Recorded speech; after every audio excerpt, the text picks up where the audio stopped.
alunos, tudo bom? Hoje começamos conteúdo de segundo bimestre e conforme o livro, né, nós vamos começar o conteúdo de razão e proporção. Então, o conteúdo que for ser mostrado aqui será um complemento do livro de vocês. Então, tenha caderno em mãos, tá? Para anotações. Vamos lá.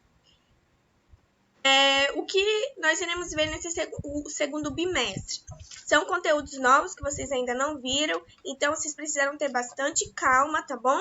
Prestar atenção para que o aprendizado seja de qualidade. Nesse período de quarentena, a distância é um novo desafio, porém não é impossível aprender, né? Então vamos lá. Vocês irão aprender sobre equação de segundo grau, sistema de equação do segundo grau, proporção e figuras semelhantes. Nós iremos começar falando sobre razão e proporção, que é um assunto que vocês já viram, mas que iremos reforçar. Então, vocês irão abrir o livro na página 130, onde está esse conteúdo, tá bom? Vamos lá. O que seria a razão e a proporção? Na matemática, a razão estabelece uma comparação entre duas grandezas, em que o coeficiente é dado como entre os dois números, né? Já a proporção, a razão, geralmente é especificada em forma de uma fração, tá bom? Entre duas grandezas. Já a proporção é determinada pela igualdade dessas duas razões. Então, se eu tenho aqui A sobre B, seria igual à proporção de C sobre D, mais ou menos assim, tá bom? A gente vai mostrar um exemplo para ficar melhor. Para encontrar a razão entre duas grandezas, as unidades de medidas terão de ser as mesmas para que possa acontecer, tá bom? E, se eu tenho a grandeza A e B, nós temos a razão de A por B, onde A é divisível por B e em que B tem que ser diferente de zero, pois todo número que estiver aqui no denominador que for zero, a fração se torna nula. Já a proporção de A por B, A está para B, assim como C está para D, onde os coeficientes B e D têm que ser diferentes de zero. Por exemplo, qual seria a razão entre 40 e 20? Para determinar a razão, você realiza a simplificação. Então, 40 dividido por 20 será 2. A razão, então, de 40 para 20 será de 2. Agora, a gente tem que se lembrar que numa fração, o numerador que fica acima, né, como vocês já sabem, e o denominador que fica embaixo.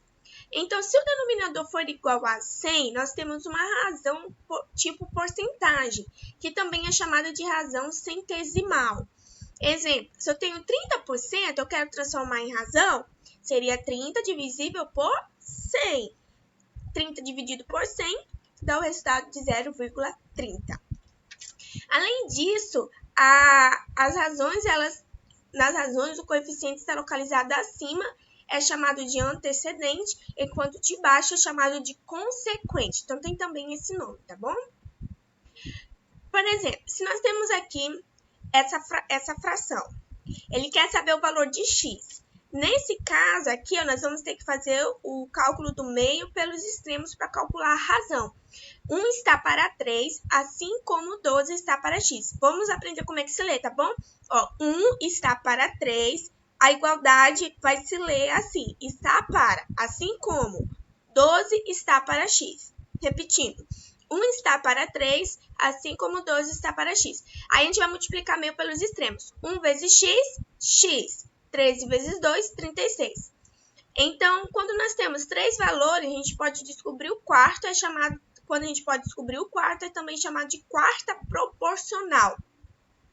Na proporção, os elementos são denominados de termo. A primeira fração é formada pelos primeiros termos, enquanto as segundas são formadas pelos segundos termos, automaticamente. Geralmente, a gente utiliza a regra de 3, que nós iremos rever aqui nessas aulas, tá bom? Utilizando o cálculo de proporção para encontrar o valor proporcional. Vamos lá.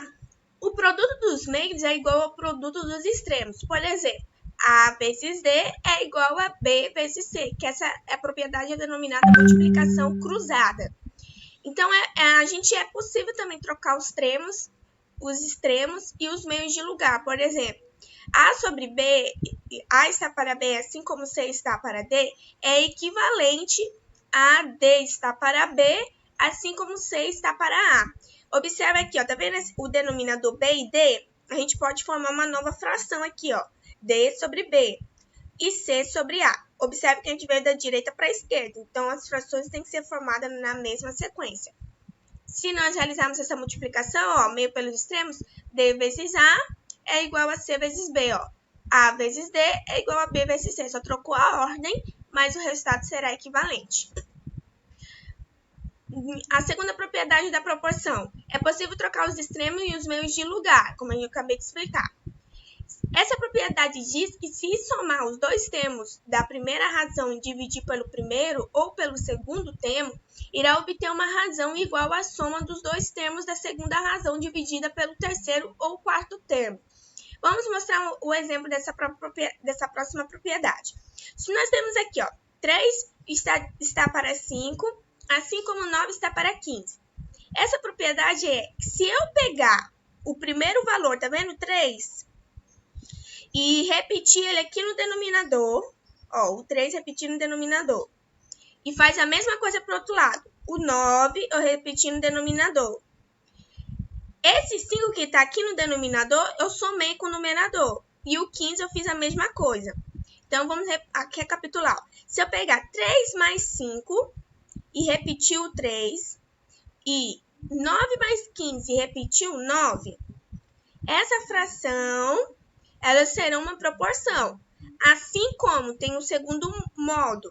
Se eu pegar 3 mais 5 e repetir o 5, que é o denominador, assim como 9 mais 15 e repetir o 15, também vai ser a mesma proporção.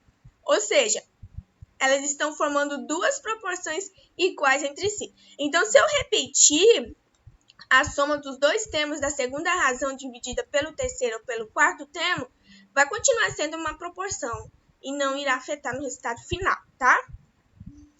Agora é a sua vez. Você irá calcular a razão entre esses valores, simplificar eles. Lembra lá naquele exemplo que eu mostrei para vocês aqui, ó? 40 dividido por 20, a razão é 2. Então, você vai fazer a mesma coisa aqui, ó. 120 dividido por 20, assim vai, tá bom? Pausa e depois a gente continua.